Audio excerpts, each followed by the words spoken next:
Good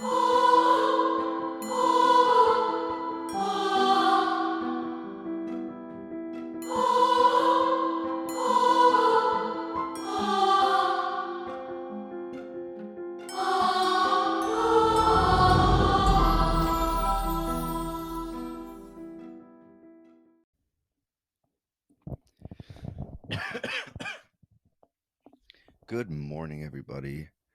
I hope everyone has had their Cheerios this morning because what I'm about to tell you is a real doozy. It's pretty much rough start to finish. And I have to issue a trigger warning for child abuse as it is a quite frequent topic in today's story. So I will be telling you, wonderful folks, about the harrowing tale of Shelly Knoteck, an evil killer and an even worse mother. From being an abused child herself to abusing others as a child and eventually abusing her own children. And finally, for the cherry on top, she was a serial killer as well. This story has everything. Well, everything that is bad, at least. So, let us begin with the rough childhood of our dear morbid subject, Shelley. Her full name being Michelle, but I'm just going to refer to her as Shelley for today. Born in 1964 in Raymond, Washington, Shelley's life got off to a pretty rough start. Sharon, her mother, was an alcoholic and supposedly mentally ill. It's believed she was very abusive when around, um, and unfortunately, or maybe fortunately, her mother eventually left when she was only 6. Now, I felt and hoped that this would be a turning point for Shelley. Her abusive mother leaves the picture for now, and then maybe some normalcy would come into play. She's still quite young, only 6 or 7 at this point. I still feel like there might be hope for her. However, this was not the case. Shelley and her 2 siblings went on to live with their father, Les, and Shelley herself went on to torment her 2 brothers and essentially attempt to ruin her own father's life. So for years, it seemed she would just belittle her brothers, fighting with them or blaming them for absolutely nothing, just pure nonsense. She escalated to putting broken glass inside of their shoes and then not allowing them to speak for themselves when they were out in public. Like she was puppeteering them almost. Mind you, Shelley is still a child at this point. She was roughly 13 when this was happening. And later at 14, coming back to the ruining dad's life part, she wrongly accused her father of raping her. At 14, she did this to her father. After some questioning and a doctor examination, the doctor confirmed she was lying, but Shelley wouldn't accept the fact that she could be wrong or that she was lying. She just denied, denied, denied. Now, you see, Shelley, this was a theme throughout her life. She always either had to be right or be in control. Now, I don't feel bad for this woman in the slightest, but it is sad to me that, she never really had a childhood from being an abused kid herself to abusing other kids. Where were the birthday parties or the sleepovers? To me, it seems Shelley really never experienced any of that young childhood happiness. But then again, she's a child killer, so fuck you, Shelley. Okay, so after the false accusation against her father, Shelley was offered slash force fed therapy, which proved absolutely fruitless. Eventually, her father, Les, had her move in with his parents, but again, the abuse continued. Not to her, but her abuse to others.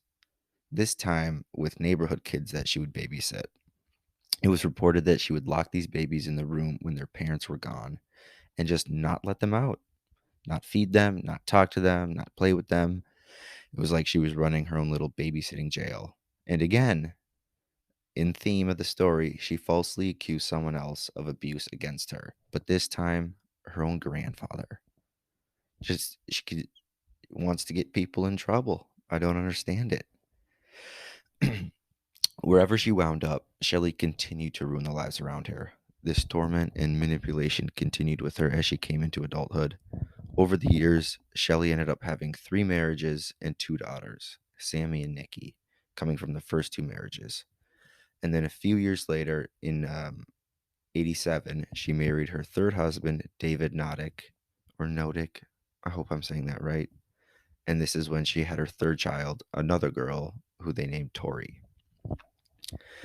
Um, if you didn't know this already, Shelley found great joy in destroying her own daughters' lives, frequently locking them in dog cages or making them rip out their pubic hair and bring it to her. What the fuck? Like your own young daughters.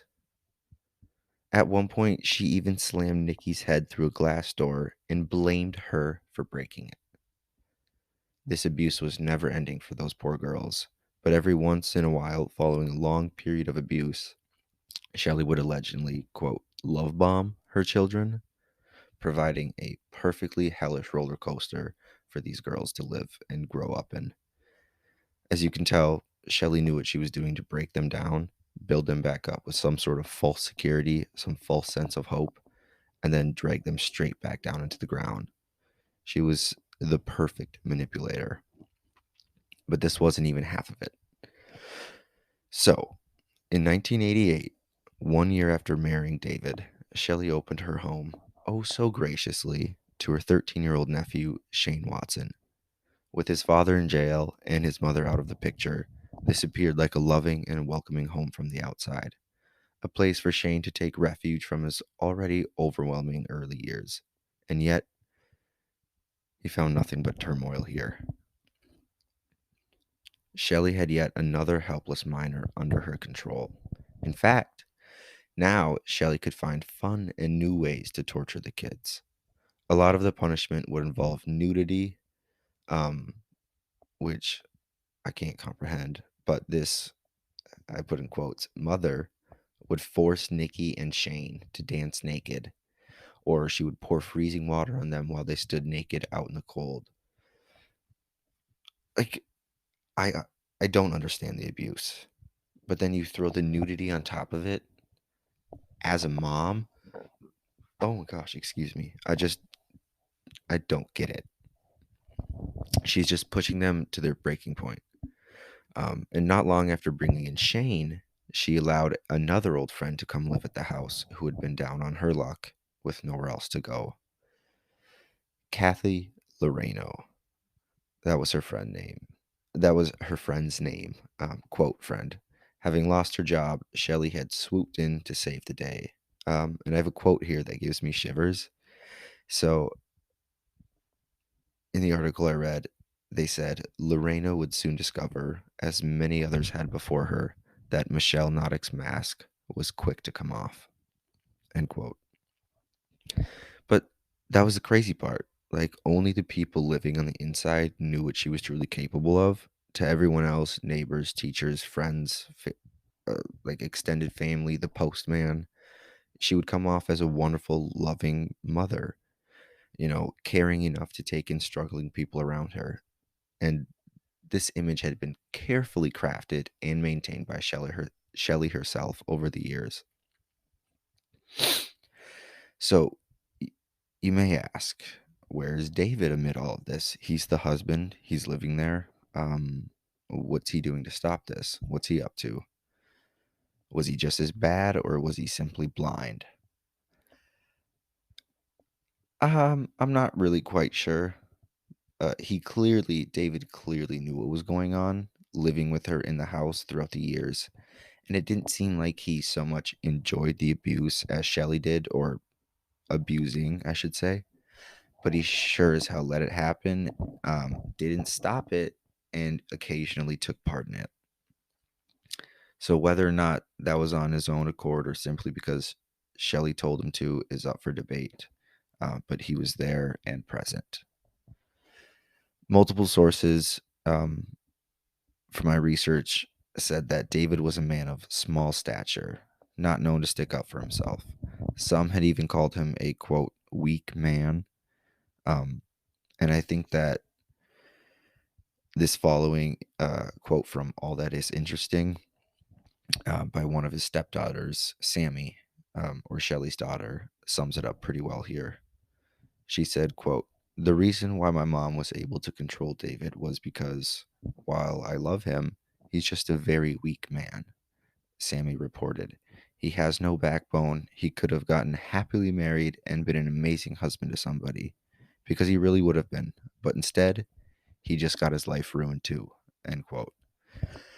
So the daughter is essentially saying it didn't matter. oh, I don't know what I'm trying to say, but the fact that he married Shelly pushed him down one path when he could have gone down the entirely opposite path. Anyways, the abuse, torment, and manipulation continued for years. It was said that Kathy Loreno had lost over 100 pounds in her time living there. 100 pounds. She too suffered as the children suffered. Shelley forced her to work naked, again with a nudity, dosed her nightly with sedatives, and even made her sleep next to the boiler in the basement. Which I don't have this written down here, but it immediately made me think of Misery. I don't know if you guys have read the book or seen the movie, or if it is even a book. I've only seen the movie, but I think it's Kathy Bates locks a man in her basement and breaks his ankles, and that's just the picture I'm getting right now. But since you probably can't imagine, this quote from one daughter, the other daughter, Nikki, really shows us what kind of living hell that they were all enduring during those years. She said, "If mom was punishing Kathy, she was ignoring us. And as sick as that was, we were glad mom wasn't doing it to us." End quote. As many times as you see child abuse throughout so many of these different cases, I'm still never able to wrap my head around it. How can a mother, although I'm not even sure you can call her that anymore, how could she do this to her own children? How could she enjoy, and she enjoys this torment? And for such a long time, for 5 long years, she was suppressing and continuously punishing her own family and friends and hiding it from the outside world. Very well, I might add. Very well. But soon, things would change, and not for the better. In 1994, Shelley finally graduated to murder. Kathy Loreno had succumbed to the years of torture and abuse. After one particularly rough beating, Shelley left Kathy alone in the basement, unconscious, presumably next to the boiler. David, upstairs at the time, heard noises coming from below and went to have a look. He had found Kathy on her back, choking on her own vomit. David apparently tried scooping the puke out of her throat, followed by what he called CPR. But after a few minutes, it had become quite clear that to David, that Kathy was dead. And then Shelley directed David to burn her body and scatter the ashes across the lawn. And he did as he told. So, this is an actual quote from David trying to explain away his terrible actions after he found Kathy dying in his own basement. He said, "I know I should have called 911, but with everything that had been going on, I didn't want the cops there. I didn't want Shell in trouble or the kids to go through that trauma. I didn't want this to ruin their lives or our family. I just freaked out. I really did. I didn't know what to do." That's what this man said in response to killing somebody. Well,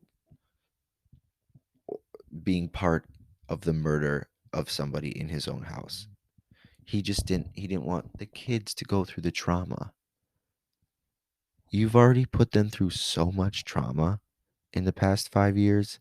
I'm sure cops showing up and taking away the one person that has been abusing them for years, I'm sure that's not trauma for them. That's just your mind trying to give any little reason as to why you're not the bad person here. But you are. Like, dude, I don't care if you freaked out. Anyone would freak out. Freak out and then call the cops because your wife is a crazy bitch. Don't then help her to cover it up because you're scared the kids might be afraid of the trauma. Anyways, so this is the part in the story, obviously, where everything gets cranked up to a whole new level.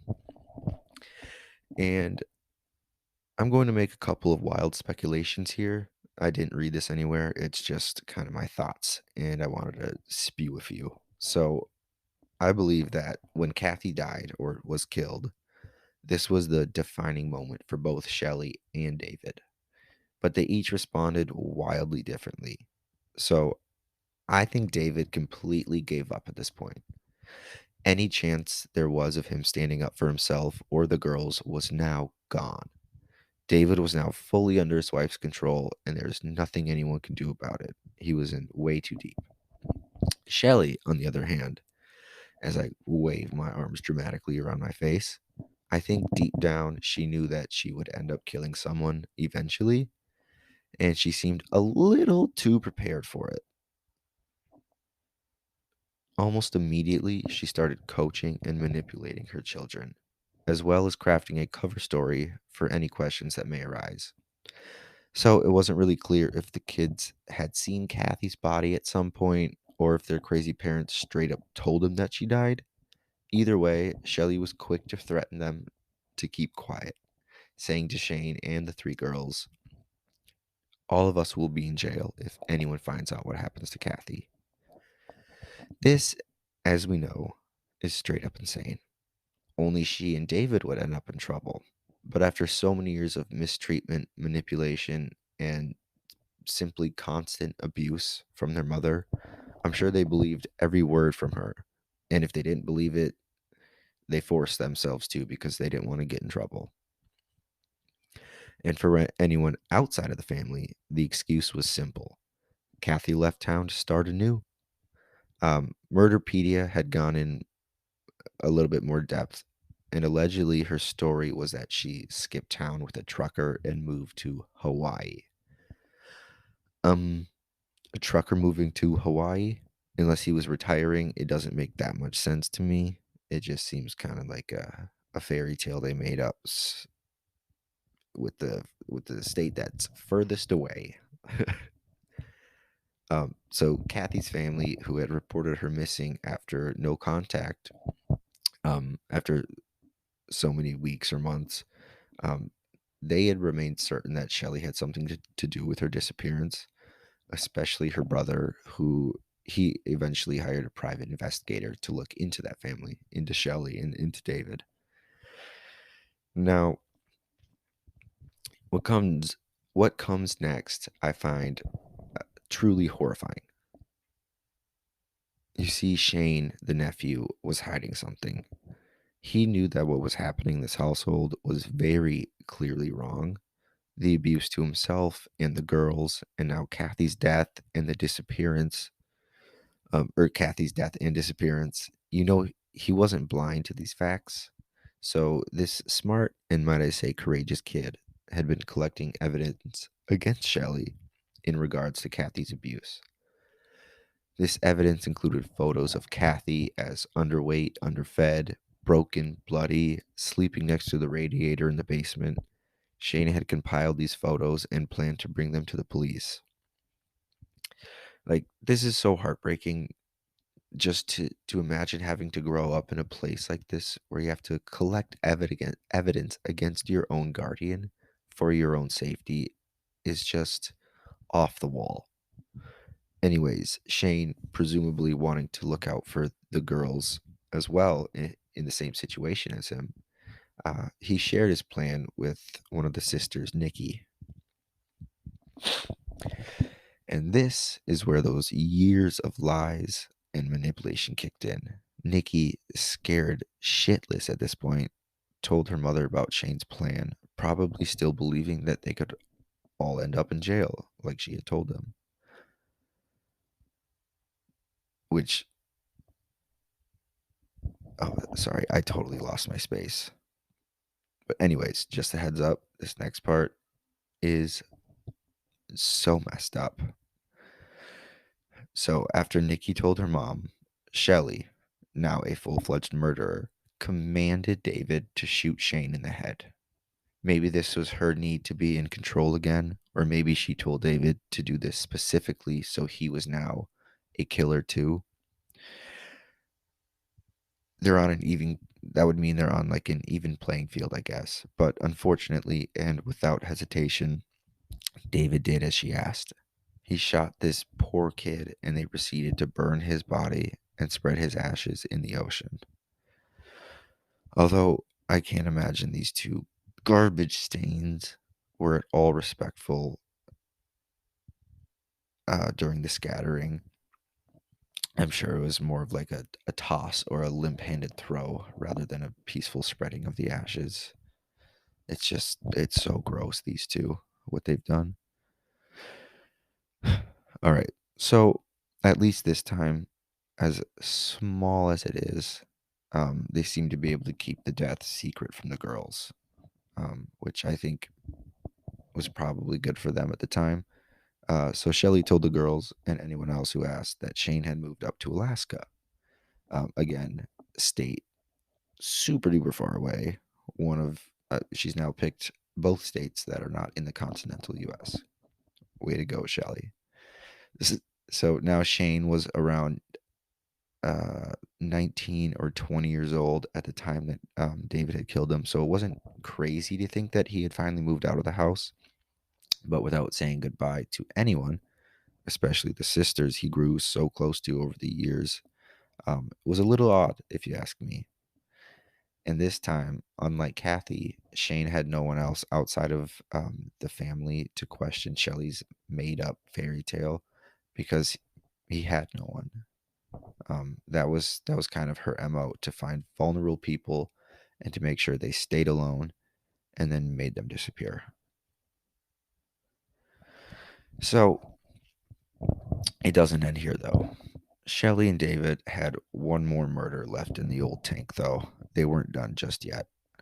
4 years later, in 1999, Shelley opened her home one last time to her friend Ronald Woodsworth, a 57-year-old veteran who was currently suffering from a drug problem. Again, as we've seen before, she's targeting someone completely down on their luck and vulnerable, unable to care for themselves. And again, the abuse started almost immediately. Shelley wouldn't let him use the restroom inside. He had to go outside to pee and poop. She'd feed him diet pills daily and would insult him with phrases like, "You ugly lowlife," saying that he didn't matter. Um, as the torment again escalated, as it normally does, she continued to beat him and make him drink his own urine. Drink his own urine. What are you getting out of this, Shelley? Oh, and Shelley's punk ass made poor elderly Ron jump off of their 2-story roof. Why? Why, Shelley? That's so mean. Like, amid everything you've done, the murder and the abuse, it's just so sad to imagine her forcing an elderly man off of a roof. I mean, come on, lady. Oh, and then to quote, help treat Ron, after she beat the crap out of him, she would simply pour bleach on his wounds. There you go, buddy. I hope you feel better. I'm going to go write love letters to Satan. Bye. Unfortunately, as you know, Ron eventually gave in to his wounds and died in August of 2003 after 4 long years of living with that cuckoo. And yet again, Shelley told a very similar story. Ron had simply moved on to Tacoma, Washington for a new job, of course. At least she picked, you know, she ran out of states way too far away and she finally had to settle. But in the sad reality, Ron's lifeless body was tightly packed in their freezer, which David would later bury in their backyard. So by now, the two oldest girls had moved out, Nikki and Sammy. But Tori, being born a few years later, was still 14, and she had started to become more and more suspicious of her mother.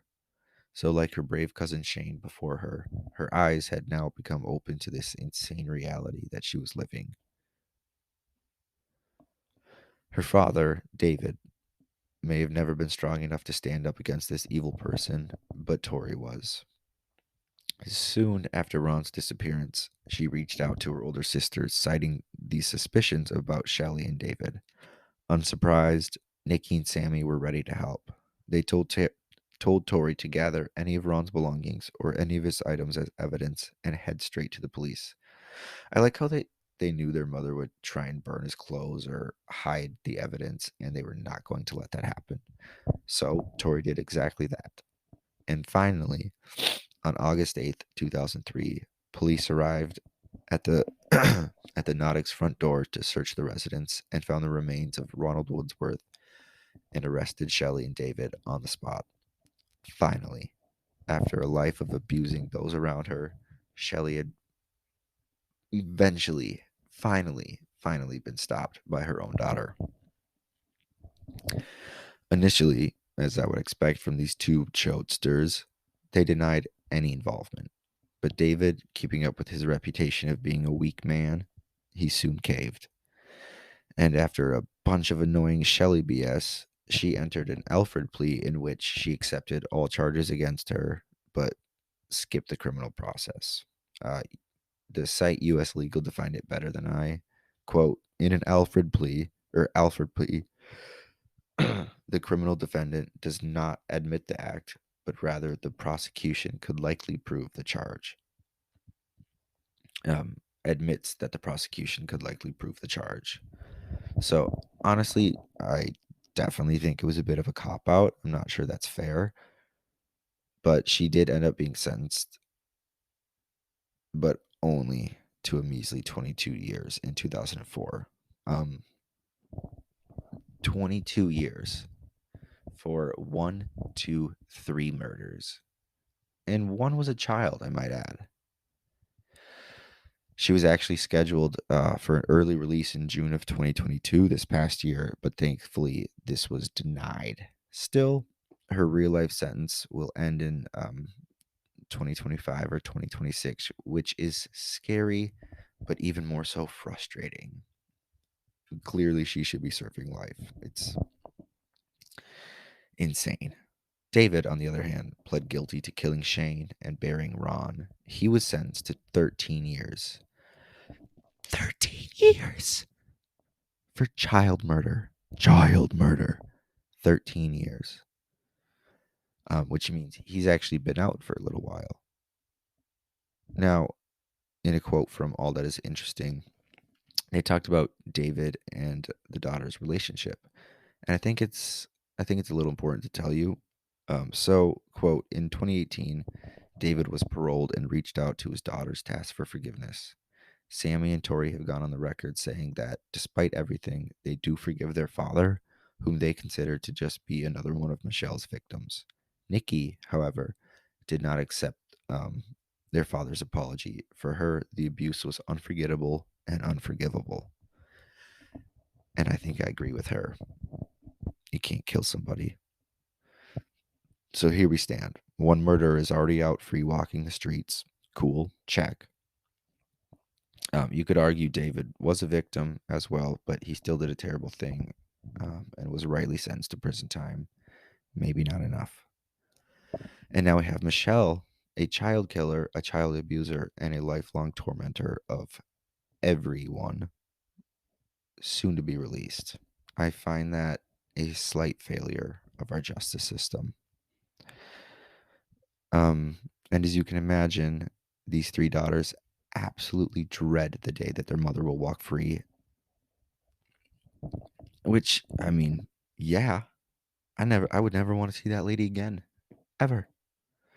But I just want to end with one more quote from the same article by Shelly Knoteck this time in regards to her mother. She said, if she ever turns up on my doorstep, I can just see myself locking all the doors and barricading myself in the bathroom to call the police. That just goes to show how terrifying this person Shelly really is. After all these years, even into adulthood, the girls, Sammy and Nikki, are in their 40s and they still fear their mother. The amount of physical, mental abuse that these children endured for 4 years, 5 years, to me is unfathomable. And I can't imagine their anxiety knowing that their, quote, mother will walk free again. Well, that's the end of my story. I hope you guys had fun. As messed up as it is, it's one of those cases that just stuck with me and it's hard to forget about. On another note, you might have noticed. Nope, nope, I already said that. Screw it. Whatever. That's all. Have a good day.